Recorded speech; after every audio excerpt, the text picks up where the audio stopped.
नमस्कार मित्रांनो, सर्वांचं स्वागत आहे आजच्या एका नवीन व्हिडिओमध्ये। मित्रांनो, आजच्या व्हिडिओमध्ये तुम्हाला 4 असे नियम सांगणार आहे। या 4 नियमाचं जर तुम्ही पालन करताय तर तुमचं आयुष्य सुंदर होणार आहे आणि तुम्हाला राग येणार नाही। आजच्या व्हिडिओमध्ये राग शांत करण्याचे एक 4 नियम तुम्हाला या व्हिडिओमध्ये सांगितले जाणार आहे। मित्रांनो, आपण समाजामध्ये बघतो रस्त्यानं समजा 2 व्यक्ती चालत आहे तर एकमेकाचा धक्का लागतो। धक्का लागल्यानंतर समोरचा व्यक्ती म्हणतो तुला दिसत नाही का, परत तो व्यक्ती म्हणतो तुला दिसत नाही का। या गोष्टीचा परिणाम नंतर भांडणात होतात आणि एकमेकाला मारतात सुद्धा। मित्रांनो, पण त्याच गोष्टी जर एकमेकाला सॉरी म्हणलं तर त्या गोष्टी सिंपल तिथे मिटतात। पण माणूस आता रागाने एवढा वैतागलेला आहे, घरामध्ये राग असेल तो राग नंतर बाहेर जाऊन दाखवतो। आणि नंतर असं आपण नेहमी ऐकलं असेल की आपल्याकडनं समजा एखादं वाईट कृत्य झालं, बोलण्याचं असेल किंवा काही वाईट कृत्य झालं असेल तर आपल्याला नंतर जाऊन नंतर आपल्याला वाटतं की अशा गोष्टी आपण बोलल्या नव्हत्या पाहिजे किंवा आपल्याकडनं असं वाईट झालं नव्हतं पाहिजे। नेहमी त्या गोष्टीचा पछतावा पुढे जाऊन होतो। पण पुढे जाऊन पछतावा होण्यापेक्षा अगोदरच या गोष्टी दुरुस्त करा ना। अगोदरच मन शांत ठेवा। मन शांत ठेवलं, बुद्धी शांत ठेवली तर वाईट कोणत्या गोष्टी घडत नाही। आयुष्य एकदाच आहे। आयुष्य या अगोदर होतं का माहिती नाही, आयुष्य पुढं आहे का माहिती नाही। हे जीवन आता सध्या चालू आहे आपलं 60, 70, 80 वयाचं आपलं आयुष्य आपलं जगायचं आहे वर्षाचं। त्यामध्ये शांततेत घालवा ना। लहानपण जातं आपलं खेळण्यामध्येच, नंतर जे आपलं जवानी जाते सर्व काही काम करण्यामध्ये, आणि नंतर म्हातारपणी तर काही गोष्टी नसतात। आयुष्य तेवढंच आपलं जवानीचं असतं।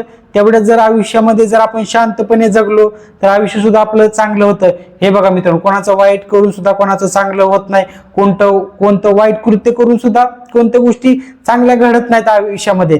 त्यामुळे जेवढे मन शांत ठेवता येईल, बुद्धी शांत ठेवता येईल तेवढं शांत ठेवण्याचा प्रयत्न करा। वाईट कृत्य करून कोणाचंही चांगलं झालेलं नाही आजपर्यंत। मित्रांनो, पहिली जी गोष्ट आहे, पहिला जो नियम आहे तुम्हाला सांगणार आहे तो निघून जा।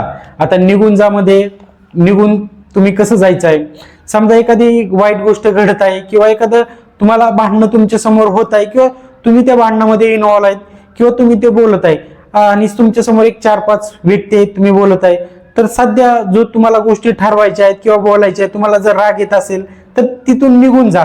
निघून गेल्यानंतर शांतपणे त्या गोष्टीचा विचार करा की या गोष्टी शांततेत कशा प्रकारे मिटवल्या पाहिजेत। कारण काही गोष्टी घडतात, वाईट गोष्टी जे घडतात ते तेवढ्या सेकंदामध्येच घडत असतात।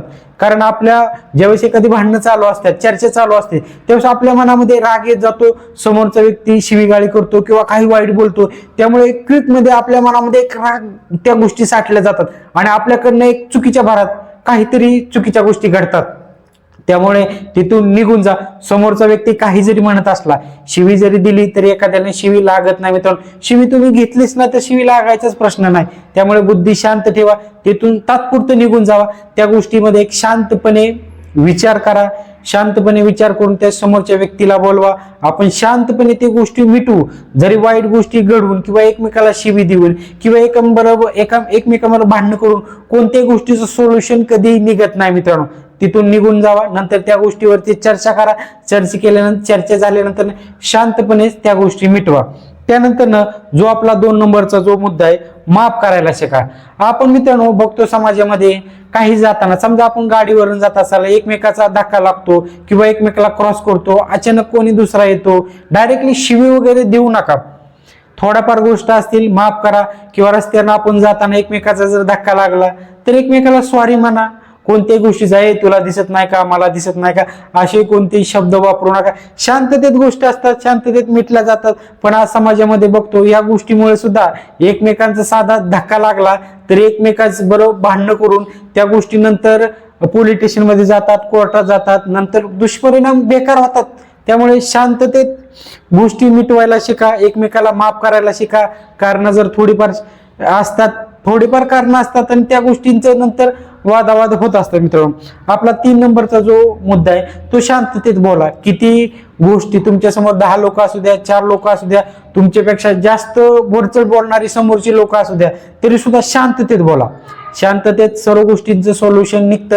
रागामध्ये कोणत्याही गोष्टीचं सोल्युशन मित्रांनो निघत नाही। त्यानंतर व्यसन करून कधी बोलू नका. बरेचशी लोक काय करतात, व्यसन करतात आणि जातात एकमेकाला बोलायला. व्यसन केल्यानंतर डिअरिंग तुमचं वाढेल, पण नंतर गोष्टी ज्या भोगाव्या लागणार आहेत त्या तुम्हालाच भोगाव्या लागणार आहेत. त्यामुळे व्यसन करून तर कोणत्या गोष्टी मिटवायच्या कधीही नादी लागा मित्रांनो. शांत ठेवा, शांततेत बोला. जर तुम्हाला बोलायला जमत नसेल तर घरामध्ये जे वडील असतात किंवा जो मोठा व्यक्ती तुमच्या घरामध्ये असेल किंवा समाजामध्ये काही तुमचा मोठा व्यक्ती असेल त्यांना बोलवा, त्यांना घ्या आणि त्यांना सांगा अशा अशा गोष्टी मिटवायच्या आहेत. नक्कीच शांततेमध्ये सर्व गोष्टी मिटल्या जातील मित्रांनो. पण रागाच्या भरात कोणत्याही गोष्टी ठरवण्याचा प्रयत्न करू नका मित्रांनो. व्हिडिओ जर आवडला तर व्हिडिओला लाईक करायला आणि आपल्या चॅनलला सबस्क्राईब करायला अजिबात विसरू नका. धन्यवाद.